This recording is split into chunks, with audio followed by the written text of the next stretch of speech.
Welcome, everyone. Let's get started. And welcome to our panel today entitled A National Imperative to Combat Mental Health and Addiction. I'd like to give a big thank you to start to Bruno Cohen, to Sue Desmond-Hellman, to Mike Rosenblatt for organizing this amazing forum, yet another year with amazing speakers. And I'd like to give a very special thank you to Roy Vagelis. I understand Dr. Vagelis is not here today, but a very special thank you for his incredible vision and his commitment to human health. We miss him. I'm Lynne Zydowsky. I'm the Chief of Science for Alexandria Real Estate Equities, and joining me today as co-moderator virtually is Joel Marcus, who's our Executive Chairman and founder of Alexandria Real Estate Equities and Alexandria Venture Investments. We're so honored today to have everyone here with us. And I'm just going to make a few remarks here in the beginning about the topic so that we can just, frame out what the issues are. America's devastating and pervasive mental health crises and addiction epidemic are two of the most complex public health challenges in our nation's history, with staggering social and economic consequences. It's a national imperative that we promote comprehensive access to affordable and high-quality health care to address each patient's need and ultimately to benefit society. It's our collective responsibility to treat mental health at the same vigor that we do physical health issues such as cancer, cardiovascular disease, and AIDS. In the United States, millions of people are affected by mental illness or addiction, with nearly 1 in 3 adults living with either a mental illness, a substance use disorder, or sometimes both. Additionally, nearly 8 million youth are living with mental illness, and this last year, suicide deaths in our nation reached an all-time high. Drug overdose deaths also continue to trend upward, with 110,000 lives lost in the United States last year.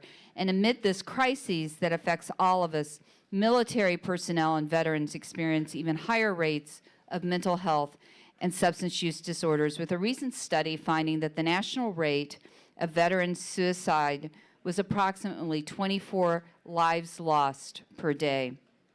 Despite the prevalence of these issues, nearly half of the adults living with mental illness do not receive any form of treatment, and only 1 in 5 adults with substance use received treatment in 2021.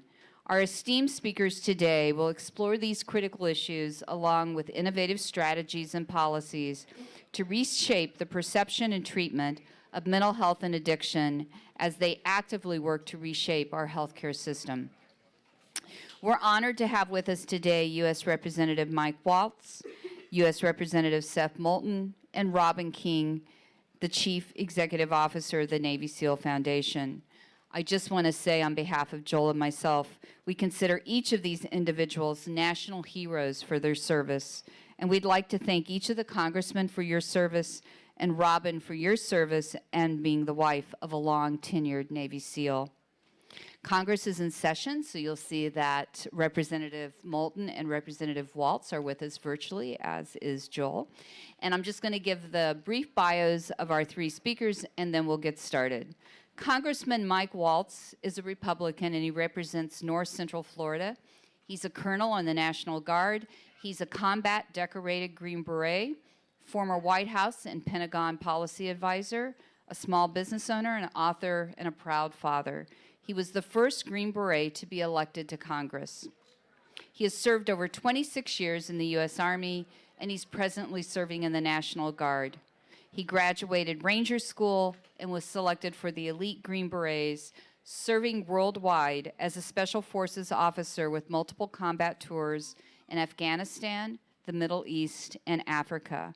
For his actions in combat, he was awarded 4 Bronze Stars, including 2 for valor. He's continued his leadership in the Pentagon as a defense policy director for Secretaries of Defense Rumsfeld and Gates, and he also served in the White House as Vice President Dick Cheney's counterterrorism advisor. Mike serves on the committees of the House Armed Services, the House Foreign Relations, the House Permanent Select Committee on Intelligence, and he's the co-chair of the Women, Peace, and Security Caucus. Also with us is Representative Seth Moultonn. He's a Democrat representing Massachusetts' 6th Congressional District. He's a Marine Corps veteran who has served 4 tours in Iraq, including 2 tours as platoon commander and 2 as Special Assistant to General David Petraeus. He ran for Congress in 2014, and today he serves on the House Committee of Armed Services, Transportation and Infrastructure Committee, as well as the newly formed House Select Committee in China. He joined the Marines in 2001, just days after his graduation from college and a few months before the attacks on 9/11. He was named the most effective freshman Democrat in his first term, and he's consistently delivered results in a divided Washington. No House or Senate office has won more democracy awards from the Congressional Management Foundation than his team. And also joining us to my right is Ms. Robin King, the Chief Executive Officer of the Navy SEAL Foundation. Since the year 2000, Robin has been with the Navy SEAL Foundation, serving as the CFO, Deputy Executive Director, and Interim Executive Director before being appointed as the CEO in 2013. In 2019, she was awarded the United States Special Operations Command Outstanding Civilian Service Medal, which recognized her dedication and service to the Naval Special Warfare community. She's the co-chair of the Coalition to Heal Invisible Wounds, an advocacy group established to advance the research and the treatment of invisible wounds of war with the goal of reducing veteran suicide and creating better outcomes for service members. So thank you all. And with that, I'd like to open up first with you, Congressman Waltz. And Joel and I would like to ask you to give some opening comments. I mean, one of the things I know that we've talked a lot about in the prep call, as well as in February when we did our policy forum, was the fentanyl crises in America. Just more than 1 million lives lost from drug overdose in the last 2 decades. And to put that into perspective, it's 1 lost life every 5 minutes, fentanyl flooding our streets. So I turn it to you. Well, thank you so much, and good to be with you all again. And Joel and Robin, Seth, everybody involved with the Galien Forum, thank you for your leadership on this issue. I've been really pleased to have a several years long working relationship with Representative Moultonn on this. And I'm sure he'll mention it as well, but aside from the legislation, we also literally put our money where our mouth is, and we've both offered to donate our brains to research, since we both have suffered from TBI. We both have been, discussing publicly our own struggles with PTSD. And I think if we're going to ask our soldiers, ask our special operators out there to not be intimidated or to not be embarrassed to talk about their issues, then we as elected leaders and as veterans have to do it as well.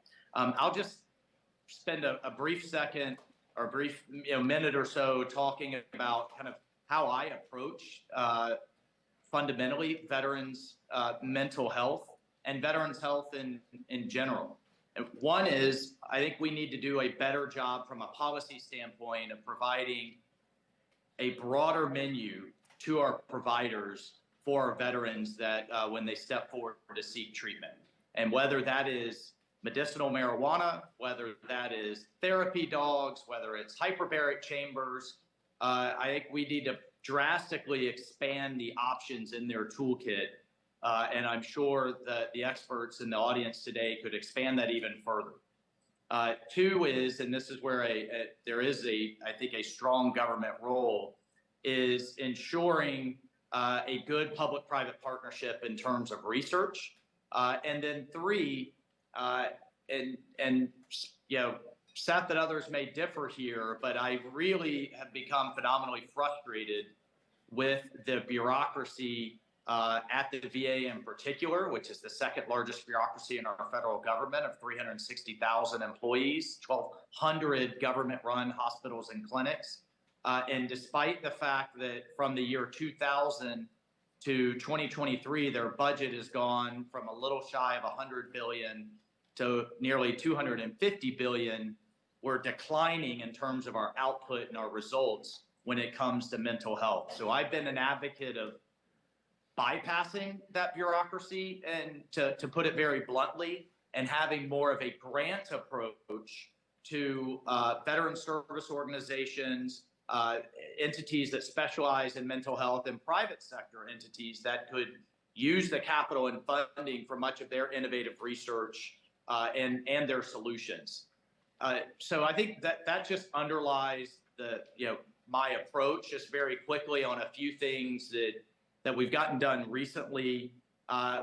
We've been focused on the Special Operations Command in particular and helping them baseline as operators come in to establish baseline in a systematic way of brain health and mental health so that they can understand deviations for the part of our force that has the most operational tours and tends to sustain the most combat injuries. Two, we can't forget about our Gold Star families and our families in general, and have provided more resources to them in the sad occasion that they become both a breadwinner and a provider with a service member that sustains horrific injuries and or is killed in combat. We can't, when TAPS ends, when the funeral is over, we can't forget about those families. And then thirdly, back to my original premise of a broader menu, we did pass into law the PAUSE Act, which directs the VA to begin providing therapy dogs as one of their standardized kind of bits of therapy that's in their toolkit. It was astounding to me how much that was fought and how difficult that was because every veteran I know, at least anecdotally, and now according to a number of studies, not only have benefited, not only are now helping socialize, helping with night terrors, but drastically reduces the amount of medications that they're on. So I think while they're expensive, they will actually save the government money in the long run and save veterans. I think with that, I'll stop. I know we want to have time for Seth and Robin and some questions, but that's my approach. Those are some things that we've gotten done, and thrilled to be with you. Yeah, so Mike, let me maybe take a moment and thank you for your service and thank you for your great input. Alexandria back in 2017 teamed up with a Google subsidiary called Verily. At that time, 115 Americans were dying daily, mostly of opioid overdose. And we chose the city in the United States, Dayton, that had the most per capita deaths of any city, and put together just privately without any government help, the first really continuum of care, really powered by data-driven analytics to really help that situation. We've seen over 6,000 patients today. Strangely enough, not a single local, state, or federal government has copied this this template that we have really come up with. And today we find ourselves now, instead of 115, we're at 150 Americans dying every day now, mostly fentanyl. We've got an open southern border. How are you guys in Congress thinking about that, given the administration's view about the border and now given the war in the Middle East? Because it's a pretty sinister, and then this all devolves back to mental health, of course. Yes, sure. I'll try to be very quick in my answer because that is a broad set of issues. But there's a demand issue and a supply issue. The demand issue I would fully support, and it's one of the reasons I want to go to a grant approach to organizations like this that are using AI, data analytics, predictive, taking a predictive behavior approach to treat those that have issues. I think there's an underlying set of issues of poverty, loss of manufacturing, how middle America in many ways has been gutted. And that's a conversation on bringing our supply chains back home. and ways to do that, both with the USMCA, the new NAFTA deal, and incentivizing a lot of that manufacturing out of China, frankly, which has a national security benefit and a jobs benefit. And then on the supply issue, this has been twisted around in the press a bit, but I fully support using military resources to support law enforcement to get after the cartels, which are literally making hundreds of millions of dollars a month on pushing poison into our inner cities. And I'm convinced if you change the names from Sinaloa and Jalisco to Al-Qaeda and ISIS, we would treat this as the national security issue that it is. That is not an invasion of Mexico, but it's military resources. Our law enforcement do not have access to satellites, to drones, to certain types of intercept capabilities. We can cut off the money. We can disrupt their operations. We can cut off a lot of the supplies. We can do secondary sanctions on their Chinese suppliers. There's a lot we could do with offensive cyber and with other resources. We did it in Colombia in the 90s. We can do it against these cartels that are pumping this poison into our inner cities. Seth, do you want to weigh in on that and then kind of give your opening statement? Yeah, sure. I'm happy to. And first of all, thank you very much for having me here with this distinguished panel. And it's always good to be on things with Mike. And this is an issue that we have definitely been able to find a lot of opportunity to work together across the aisle. You know, mental health didn't used to be a bipartisan issue, but it really is now. And in large part, that's thanks to the leadership of people like Mike on the Republican side for, pushing his party in this direction. And as a result, we're getting some really important work done. So, Mike, I'm always grateful for your service with us here in Congress. Look, with regards to the border, I mean, immigration reform, of course, has been a political football for a long time. President George W. Bush famously put forward a compromise 20 years ago that was rejected by the Republican House. It's been a very useful political issue for different perspectives, and as a result, it hasn't get done. That's a sad state of affairs, and it's a huge failure of Congress ultimately to pass those reforms. But the reality is that if we were to improve our immigration system and better secure the southern border, I don't think it's going to stop the fentanyl crisis. I think the demand is what's driving that. And Mike mentioned going after the cartels. He mentioned the success that we had in Colombia. I think that's absolutely right. I think there is more we can do to go after the cartels. I am very proud of the success that we had in Colombia. People like to think of all our involvement as South and Central America has been negative, but actually Colombia is a great success story. And that Colombia success story happened 20 years ago. The drug problem did not change. And that's because it's driven by demand here in the United States. So whether it's coming through the southern border or coming some other way, people are going to get access to fentanyl if the demand is there. And that's why addressing this in our communities, really helping people who are addicted to this drug or to other drugs is absolutely critical to addressing this crisis. I have been a leading advocate for supervised injection sites, something that is very controversial because it sounds really bad to actually provide a safe space for people to inject themselves with drugs. But if you look at the facts, if you look at the statistics, and you look at the studies that have examined the use of these sites, they've been tremendously helpful in reducing demand by getting people into a situation where they can actually get the treatment they need to end their addiction and get off these horrible substances. That's one of an example of a politically risky position that's supported by the science that I think we need to get more people in Congress to take to fundamentally address this crisis. And so, Robin, would you weigh in on, from the perspective of obviously one of America's most elite forces, the SEALs, and how you guys are trying to think about both the combination of mental health and substance abuse? Yeah, absolutely. The SEAL community, as the two congressmen know, is unique. All our special operations forces are unique. And during training, they are asked to break it down to their lowest level to see how they can build back up, right? What can you take?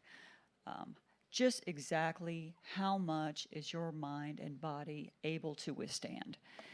And then we turn around during their careers, and when they're dealing with mental health issues, we ask them, well, just speak up. You know, you're supposed to just tell us if something's wrong. But meanwhile, we've trained you to tell us that you can handle everything. So we've created this system where culturally it's not okay to say you're not okay. And we have a communication issue trying to get past that now. And the work that the congressmen are doing is phenomenal. I commend both of them for opening their doors every time a group like the Navy SEAL Foundation comes to town and knocks and says, hey, we have an idea, we're backing a piece of legislation, we want to know what you think. They are there for us, and they are working hard on that. But substance use is not, it's not just out in the civilian population. A lot of it with the special operations community, the SEAL community, is really not so much drugs. It can be opioids based on especially what's pushed on them. And I hate the way that sounds, but it can be true. At the VA, guys walking out with bags and bags and bags of medications rather than getting things like service dogs or alternative options. And it's creating these issues when you're dealing with chronic pain after 20 years of service and people are giving you a lot of opioids and telling you this is what's going to help, you're going to take them. And then we look up and these guys have a problem, and they combine that with alcohol, and you know, we get in situations that some guys just cannot get out of. You know, it's incredibly tough. It's just a tough situation. Well, I really appreciate you know, Mike's comment about service dogs, because there is an awful lot of opportunity here for us to explore alternative therapies. And when I was elected to Congress, I made a commitment to continue getting my health care at the VA. I was the only veteran to do that at the time. And one of the reasons I keep going there is because I want to understand, you know, what everyone else is going through. And some of the stories that I hear from fellow veterans are that a lot of them use cannabis, for example, because they don't want to get addicted to the opioids that are often prescribed by the VA or other healthcare providers.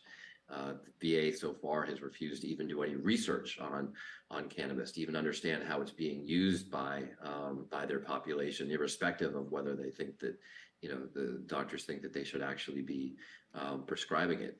But this work on alternative therapies is incredibly important, because you have these veterans coming back who have post-traumatic stress, as Mike and I have shared, and need to get help. And often a prescription is the easiest answer. And that's a big part of why you have high addiction rates among the veteran population. It's a population who, of course, has post-traumatic stress. You know, as a Marine I served with said to me once, he said, Seth, you know, after seeing what we did, it would be a disorder if you weren't affected by it.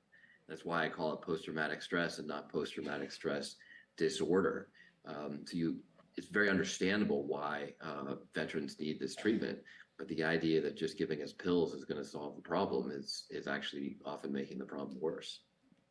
So Seth, a question back to you. Suicide rates in the U.S., I don't know, Lynne may have the stats, but maybe 45, 50,000 last year. The suicide rate, I think she mentioned in the opening, and addiction rate of military really being almost an all-time high. How are you and your caucus thinking about suicide separate and apart from just pure addiction or pure mental health, because those seem to collide, resulting in suicide? Yeah, well, I mean, Joel, because we just launched right into the discussion, I didn't actually share my personal story of coming to this. But you know, when you run for, let me start here. Mike mentioned that we've agreed to donate our brains for medical science. I think that, you know, part of the curiosity of the research is going to be what's so deranged with these guys that they wanted to get involved with Congress. But when you do get involved with Congress and you run for the first time, one of the things you have to do is go through this sort of examination of your past, of your history. Everyone wants to know what's the skeleton in your closet that might come out in a campaign and could derail your political future. And after doing all this research, the one thing that the expensive researchers we hired to do this self-research didn't figure out about me is that I was seeing a therapist, because I was dealing with post-traumatic stress coming back from Iraq, or more accurately, I had dealt with it and was still seeing a therapist, following after that. And this was the big skeleton I had in my closet, the one thing I kept even from my staff. I had a way of sort of disguising these appointments on my calendar so that people wouldn't know. And the reason for that, of course, is because there's a long sordid history in American politics of politicians being drummed out because it turns out that they have a mental health issue. The exact opposite of what we need to do to normalize mental health care for all Americans. So a few years into Congress, I decided, this just isn't right. And if I'm going to be a leader, I should lead by example, the way we're taught to in the Marines. And so I decided to share my story of dealing with post-traumatic stress publicly.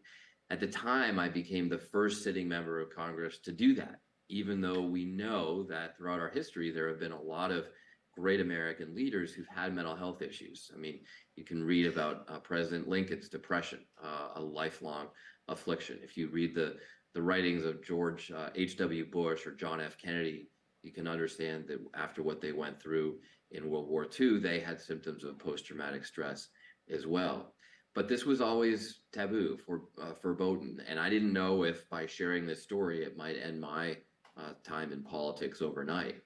But instead, I found a remarkably receptive community, audience, and really country. And as I've gone around the country since then, talking to people all over America about these issues, I can't tell you how many people from different walks of life, including an awful lot of veterans, have come up to me and said, "Thank you for sharing your story, because now it enables me to share mine."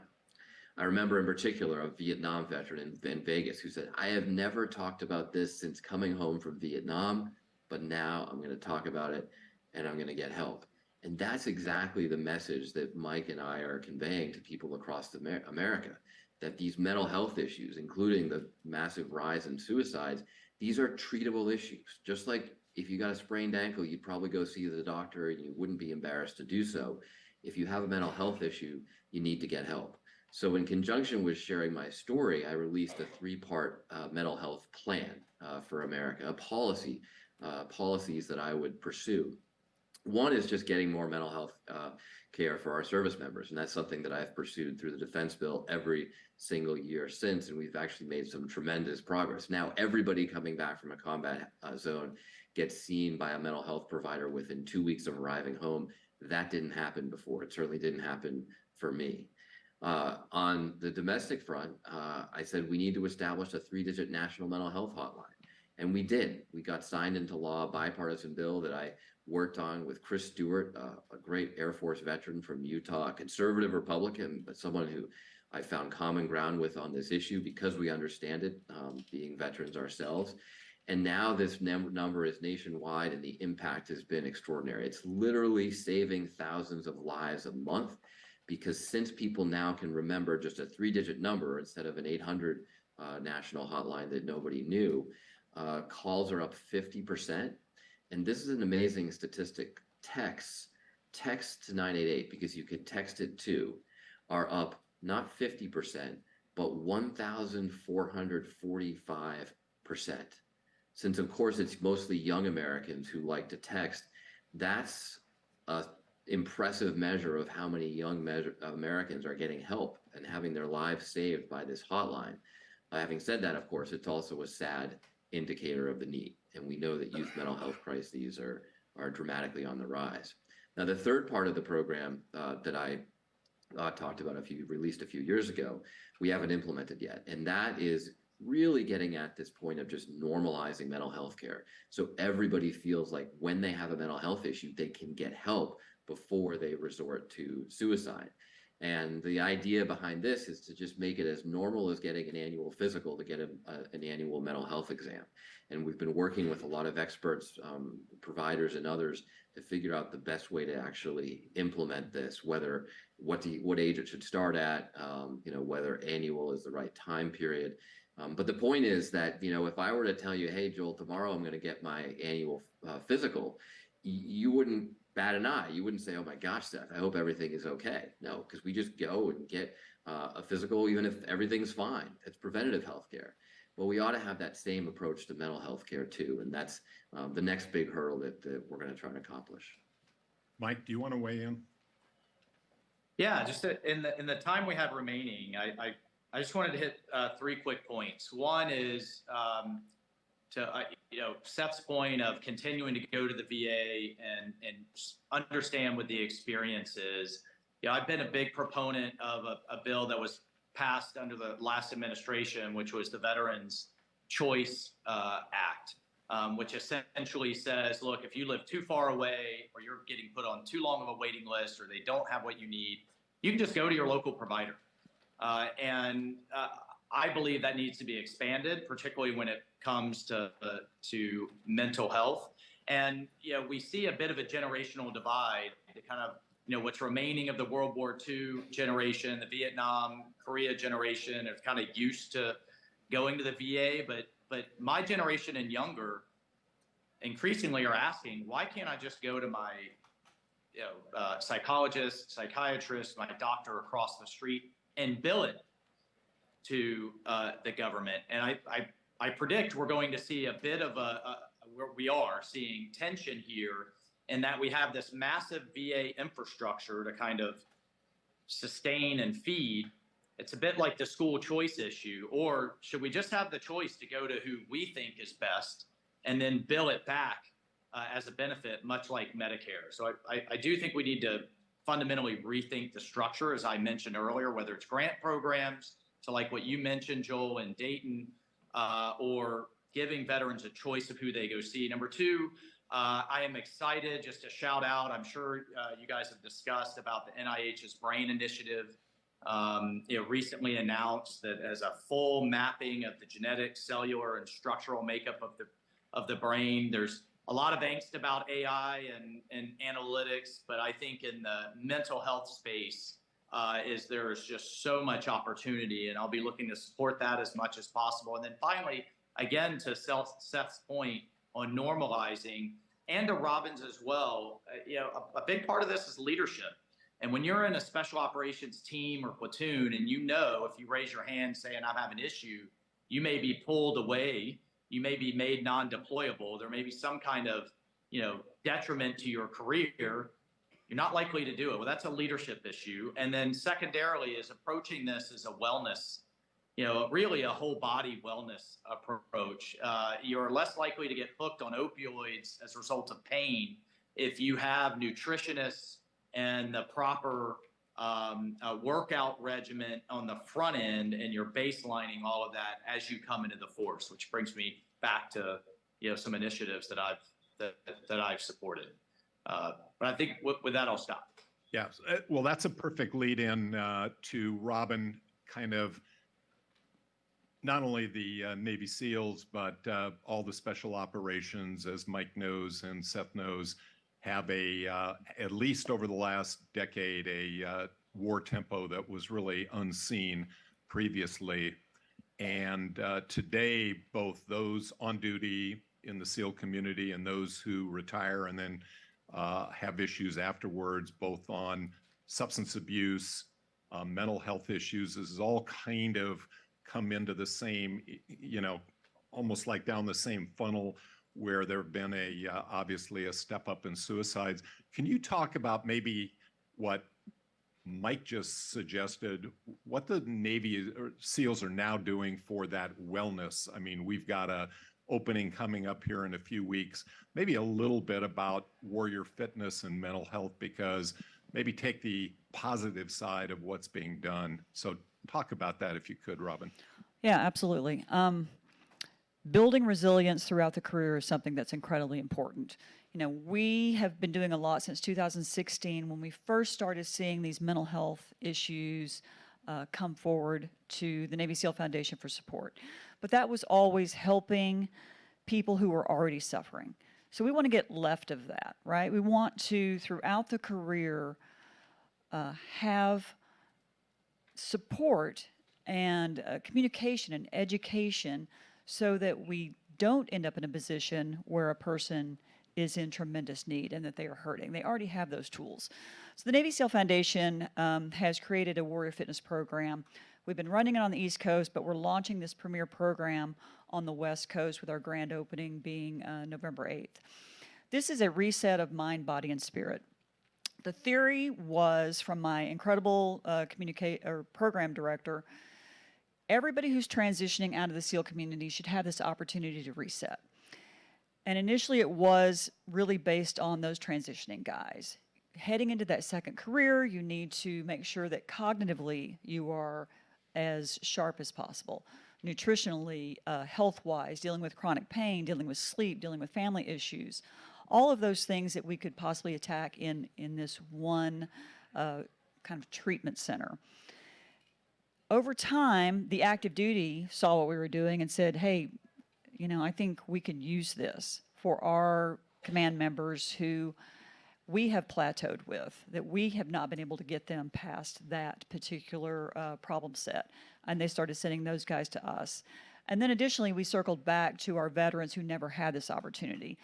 So we have this incredible mix now of guys transitioning, of young active duty guys, and even Vietnam era vets going through this program together who are resetting, who are discussing issues. Once a week we have a huddle where we attack these incredibly stressful topics, whether it's suicidal ideations, and like I said, chronic pain, all of those things.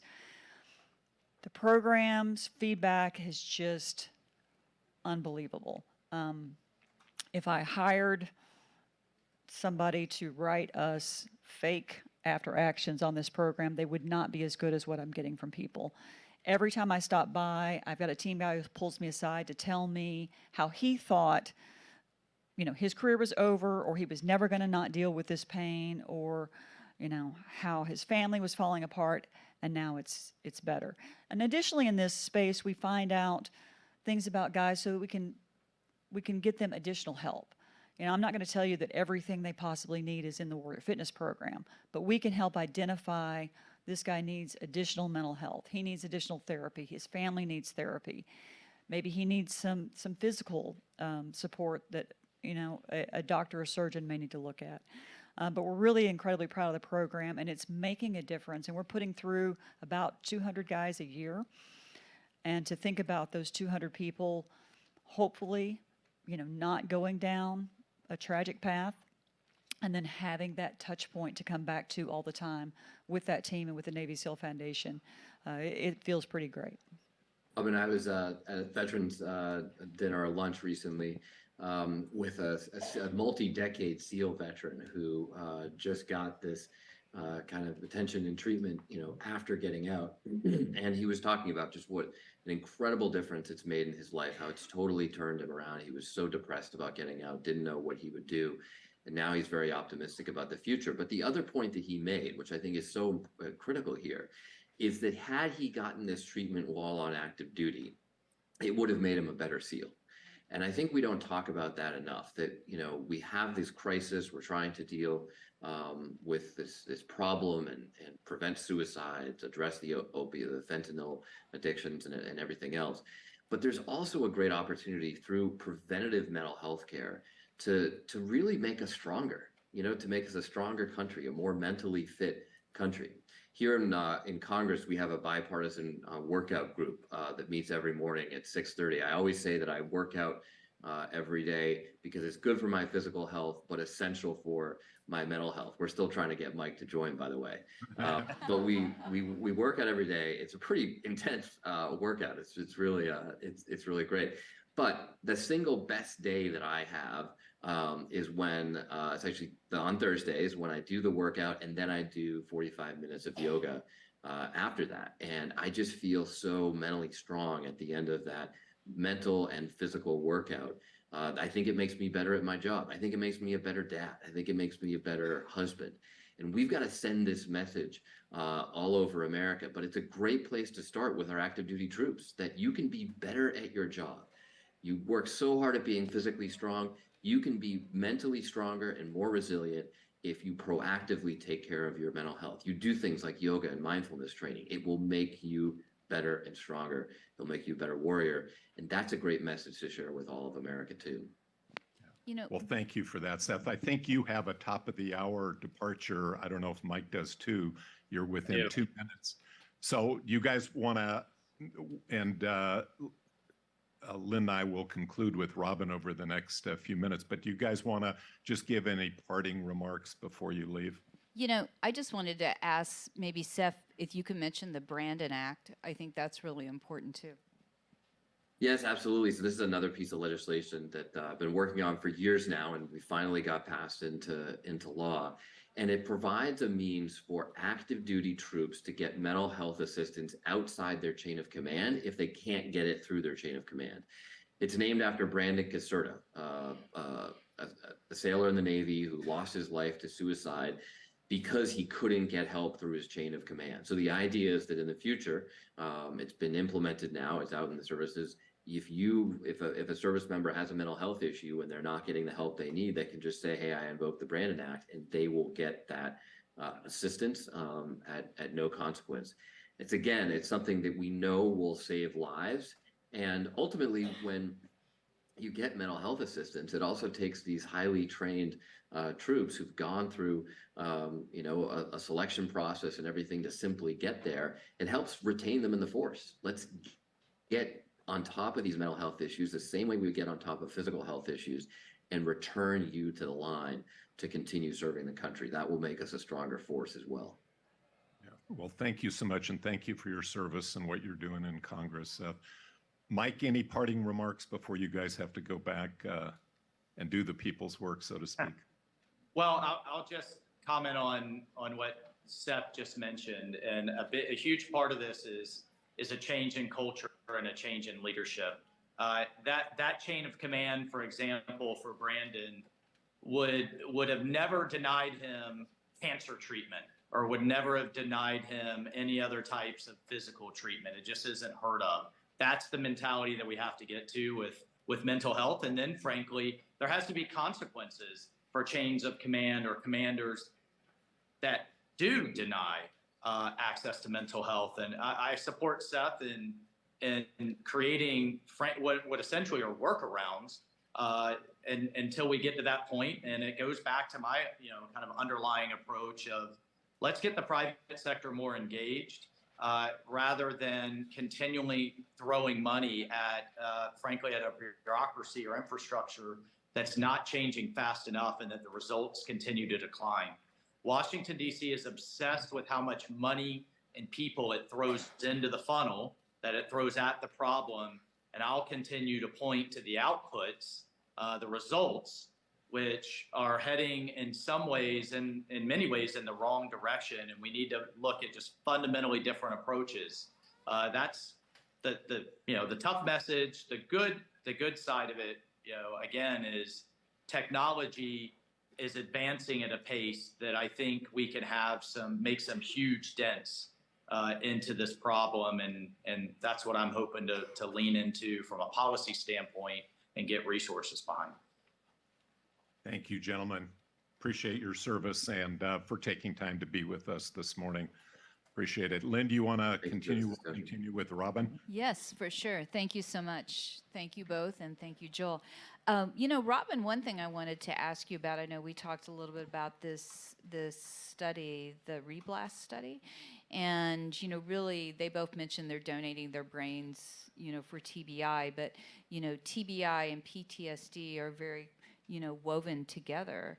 And sometimes I know the symptoms are the same or similar. Sometimes it can be they're having both or not. But talk about the Reblast study. So the Reblast study is a study on repetitive blast exposure and the injuries that are related to it. The Navy SEAL Foundation is honored to be a part of this. This is funded by the Department of Defense. Working in hand in hand with Special Operations Command and University or Mass General Hospital, and a number of others. The purpose is to find biomarkers that can help diagnose repetitive blast injury problems.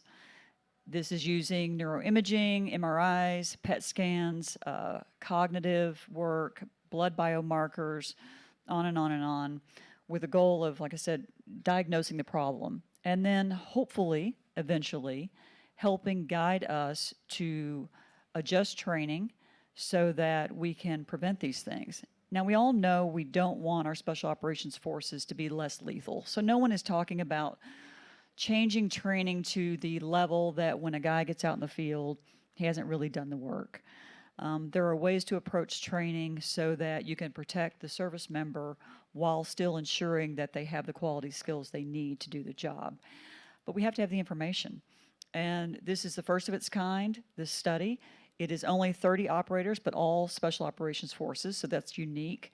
And that's a unique population. What they experience is vastly different than conventional forces, and it really does need to be looked at separately.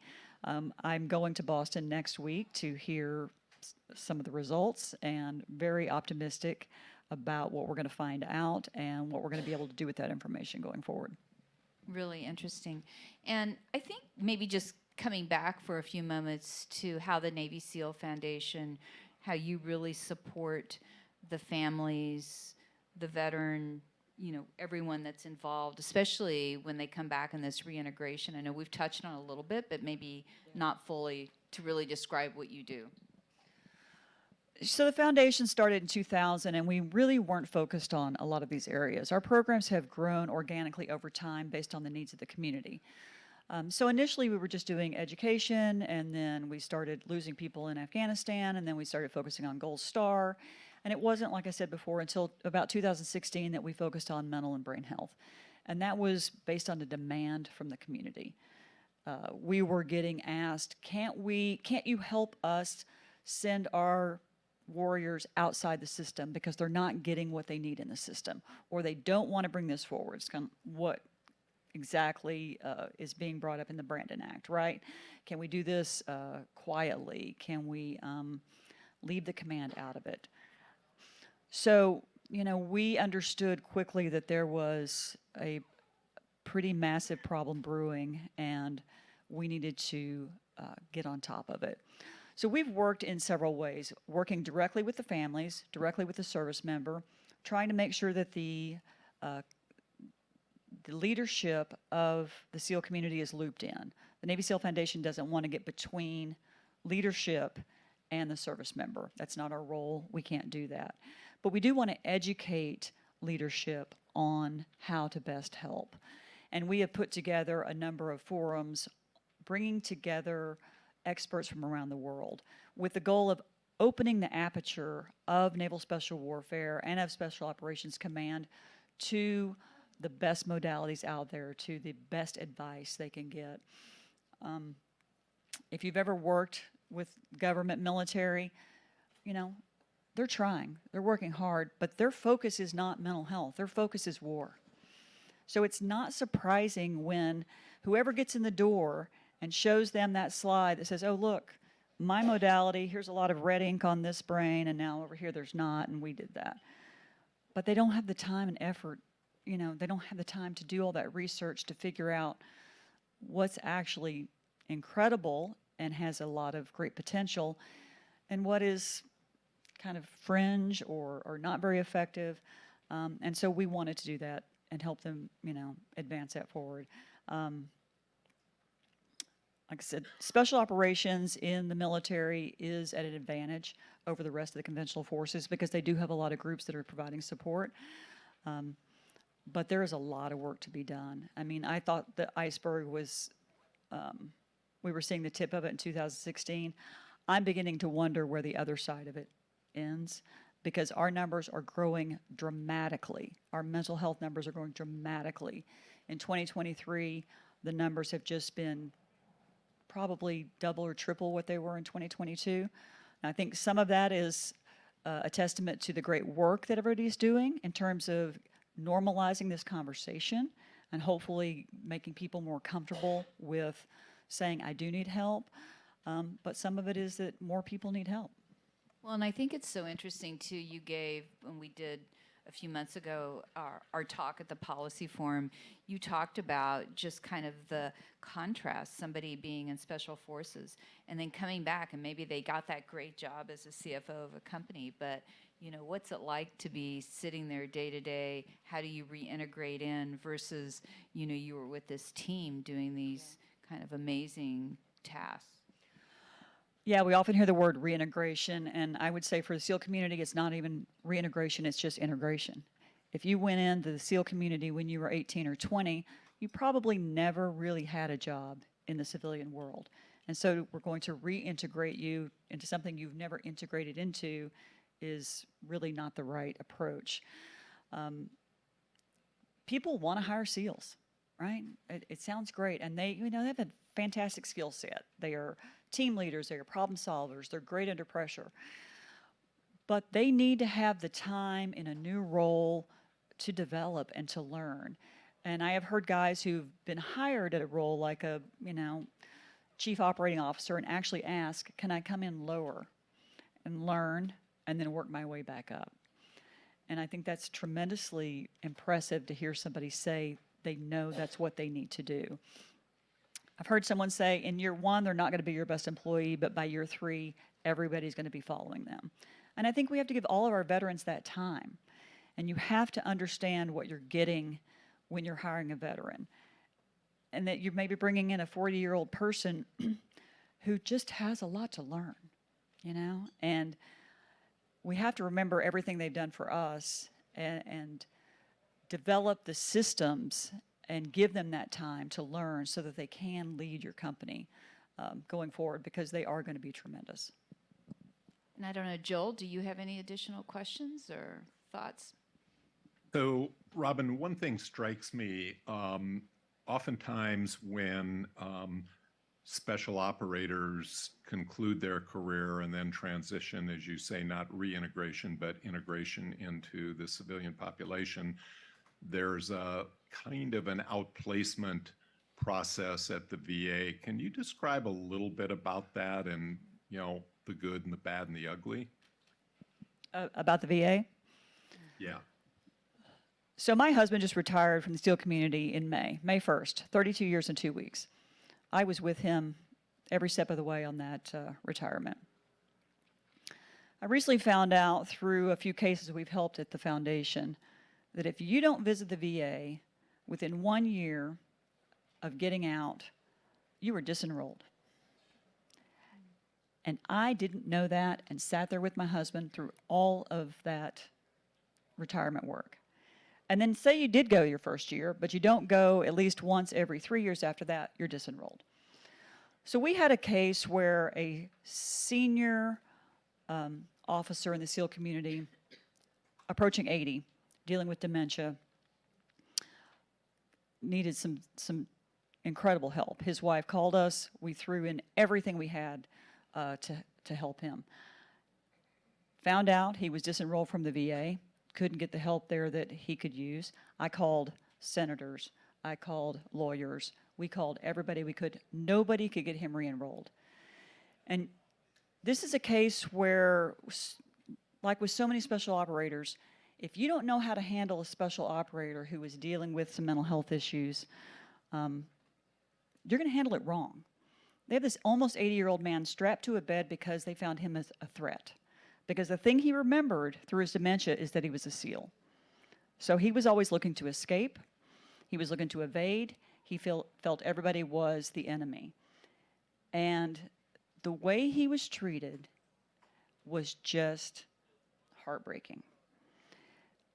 We finally found a person who knew how to talk to him, who said, yep, I'm with you. We're going to plan this. I mean, he's drawing plans on how he's getting out. And the guy talked to him really well about it. We got him calmed down. We got him to take his meds. I say we, I was not a part of that. But the VA and other groups that help veterans need to have open doors, right? And you need to understand what you're doing to help this community. They have done so much for us, and then to hear that they're just not being treated the way we all expect them to be treated, and that you can't even get back in, was just so surprising to all of us. And I've been working in this field for 23 years and didn't know. And if I don't know, and my husband just retired, and he didn't know, how does that set up the rest of these guys for help? It just doesn't. And I mean, let me tell you, there are VAs that are phenomenal. There's some phenomenal work happening. What's going on at Walter Reed and the mental health facilities and the number of beds they've created, really, really excellent. But it's not if you can't get in. And, that's one of those things that once I found out, I thought, we've really got to do something to change this. I mean, truly remarkable. And I guess the last thing just to touch on, Joel and myself have helped from time to time Navy SEALs who are experiencing PTSD. It's always such a huge challenge because, you're looking for, there aren't that many psychiatrists who really specialize in that, right? So you're trying to link into them. Most of them are not in the VA system. And I don't know if you have any words of wisdom or advice. I know it's something we should talk about offline, just the different experiences that I've had with different doctors who are really good. But it's so important to be in a place, a location. It's not just about the telehealth, but where somebody can really go in. They can be evaluated. They can get their roadmap. They can really commit, to what's being put in front of them so that they can work through the PTSD. Yeah, and the community wants to go to the best of the best, right? And we would encourage them to do that. Unfortunately, TRICARE is not great. TRICARE for retiree is not great, and there are many mental health professionals who just won't take it. They won't take that insurance because it doesn't pay very well. It's problematic to deal with.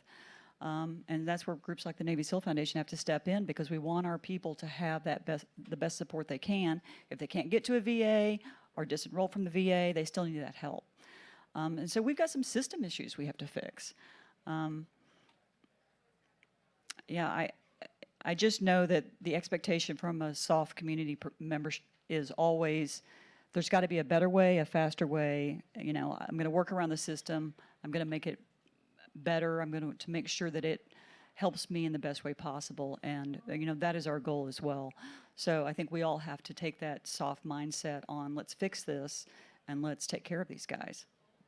For sure. So maybe let me just comment here, because I think we're about out of time. So Robin, thank you for your service, obviously Bill's service, and Lynne for all the great work you do. And I would say just keep in mind the relevance of these unique forces. We've got a number of Americans killed recently on October 7th in southern Israel, and a whole bunch of people being held, Americans including others, in Gaza today. And we know that there are a variety of special operators deployed as we speak. So all the more important that we honor and treat these people just very, very carefully. So on behalf of me and then Lynne, thank you guys out there for your time and attention, and God bless everybody. Thank you so much.